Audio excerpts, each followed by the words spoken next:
Scientists are sitting in silence. Not because there is nothing to say.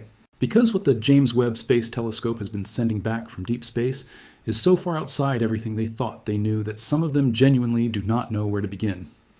In the last 12 months alone, this telescope has captured images that have forced astronomers to stop, look at each other, and quietly admit that some of the most fundamental textbooks in cosmology may need to be rewritten from scratch. Not updated, rewritten. This is not a story about beautiful pictures of space. This is a story about a machine that cost $10 billion, looked deep into the universe, and found something that, according to our best understanding of physics, simply should not be there. Let us talk about what is actually happening. The James Webb Space Telescope launched on Christmas Day of 2021, and it began full scientific operations in mid-2022. It orbits the Sun at a point called L2, about 1.5 million kilometers from Earth, far enough away to avoid the heat and light interference that limited older telescopes. Its primary mirror measures 6.5 meters across, coated in gold, and divided into 18 hexagonal segments that unfold like the petals of a flower. It does not see light the way your eye does. It sees infrared, the wavelengths of light that pass through clouds of gas and dust that would block visible light entirely. This means it can see things that have literally never been seen before in the history of science. It can see through the walls of stellar nurseries. It can analyze the chemistry of atmospheres on planets orbiting other stars 40 light years away. And it can look so deep into the past, so far back in time, that the light it collects left its source when the universe was only a few 100 million years old. Before the James Webb Space Telescope began operations, astronomers had a very clear picture of how the early universe was supposed to work. In the first several 100 million years after the Big Bang, the universe was supposed to be in a kind of infant state. The first galaxies were supposed to be small, dim, irregular, and loosely structured. The materials needed to build large, organized, brilliant galaxies simply had not had enough time to collect and organize. The physics of how matter clumps together under gravity, the equations that govern star formation and galaxy growth, all of these pointed to the same conclusion. The early universe should look young, simple, and relatively dark. What the James Webb Space Telescope found instead stopped researchers cold. When the telescope pointed its instruments toward the most distant reaches of the observable universe, looking back to a time when the universe was only 3% of its current age, it found galaxies. Not small, dim, infant galaxies. Massive, bright, fully structured galaxies, blazing with star formation, organized and enormous, containing hundreds of billions of stars each. Galaxies as large and as heavy as our own Milky Way, fully formed, sitting in a universe that was supposed to be far too young and far too simple to produce anything like them. Astronomers have described this discovery using the word that scientists almost never use. They have called it shocking.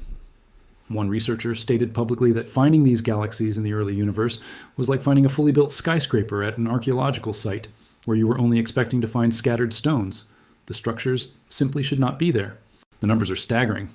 Some of the galaxies detected by James Webb are estimated to have masses up to 100 times larger than what our best theoretical models said should be possible at that point in cosmic history. Several of them appear to contain populations of old, red stars, meaning that these galaxies had already been forming stars for a long time before the point when Webb caught them. They were already ancient when the universe was in its infancy. Every existing model of galaxy formation struggles to account for this. Some scientists have openly stated that these findings call the entire standard picture of early galaxy formation into question. The data is not a small anomaly at the edge of the error bars. It is a consistent, repeated, undeniable pattern that shows up everywhere the telescope looks. And then the red dots appeared. These little red dots did not behave like normal galaxies. Their light spectra were unusual. Their brightness was unusual. Their size was unusual.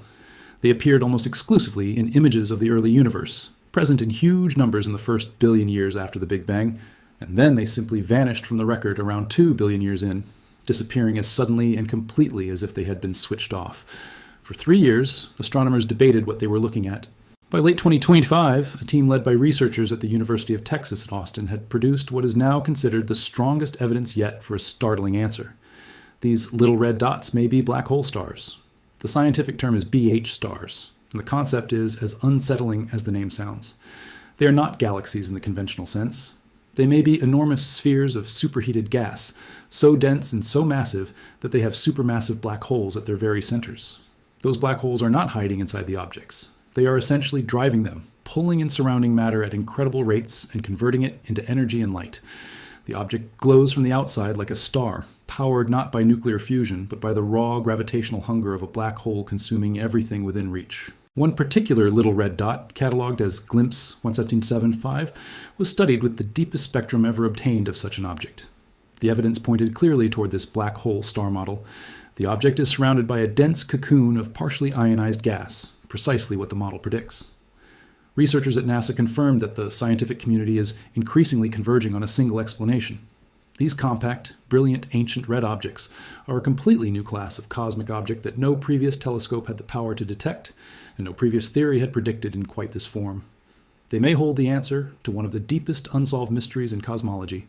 How did supermassive black holes, objects containing billions of times the mass of our Sun, come to exist at all?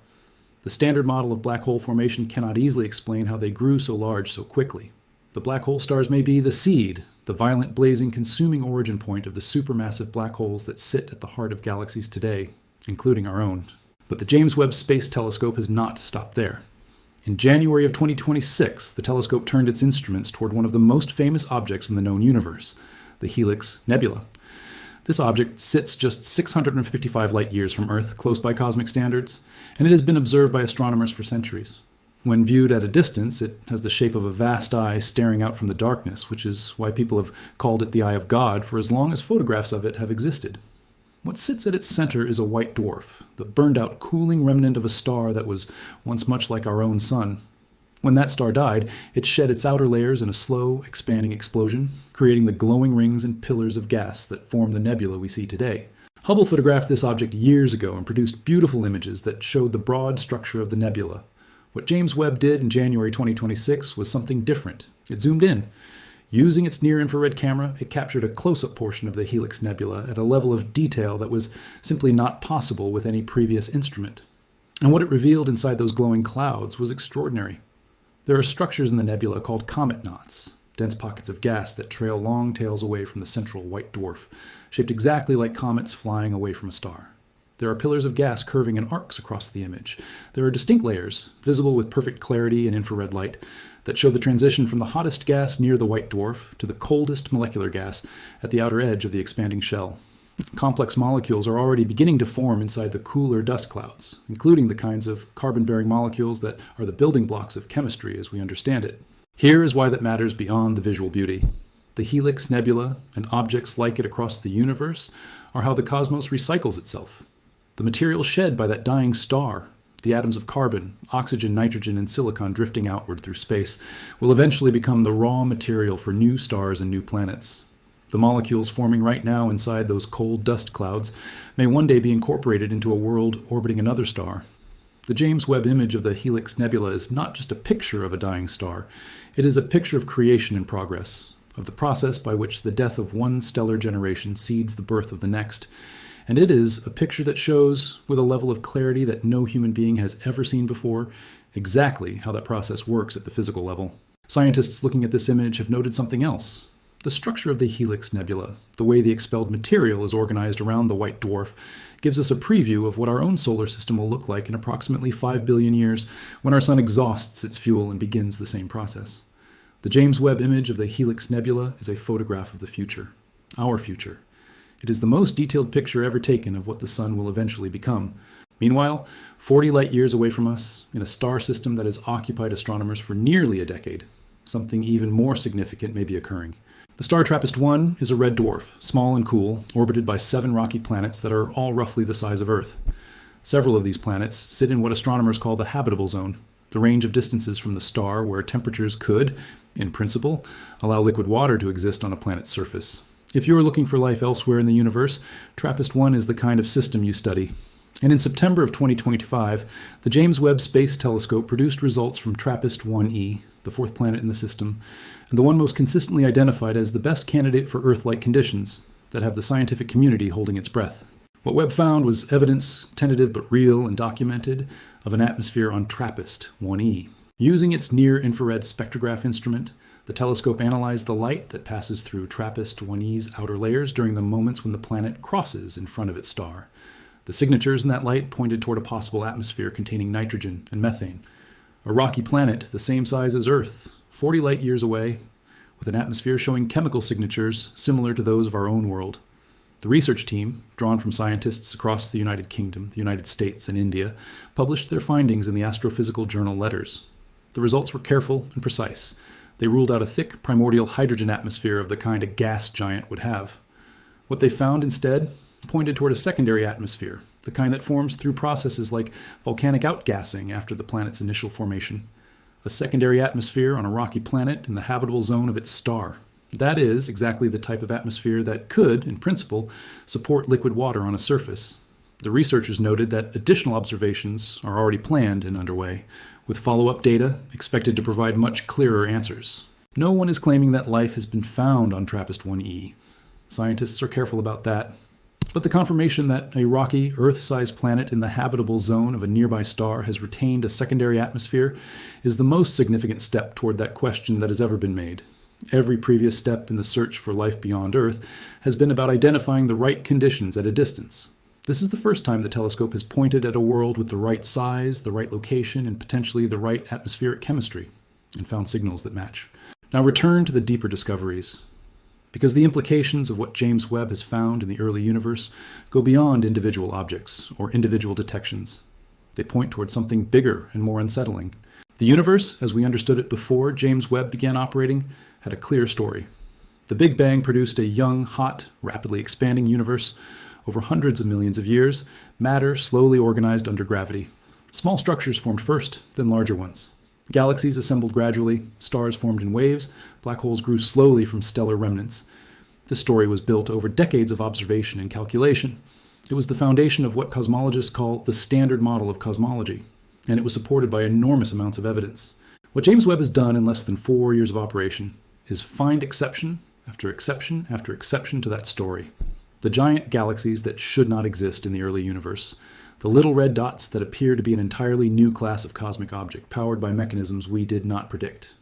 Supermassive black holes containing over 1 billion times the mass of the Sun, sitting in a universe less than 700 million years old, with no clear explanation for how they grew so large so quickly.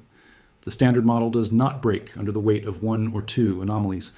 But the pattern of what James Webb is finding is not 1 or 2 anomalies. It is dozens, accumulating faster than theorists can construct new explanations. Several cosmologists have stated publicly that James Webb is forcing a genuine reckoning in the field, not a minor adjustment, a fundamental re-examination of what happened in the first billion years of cosmic history, the equations that govern how matter behaves, how gravity shapes structure, how black holes grow, and how galaxies form are being tested against data they were never designed to face.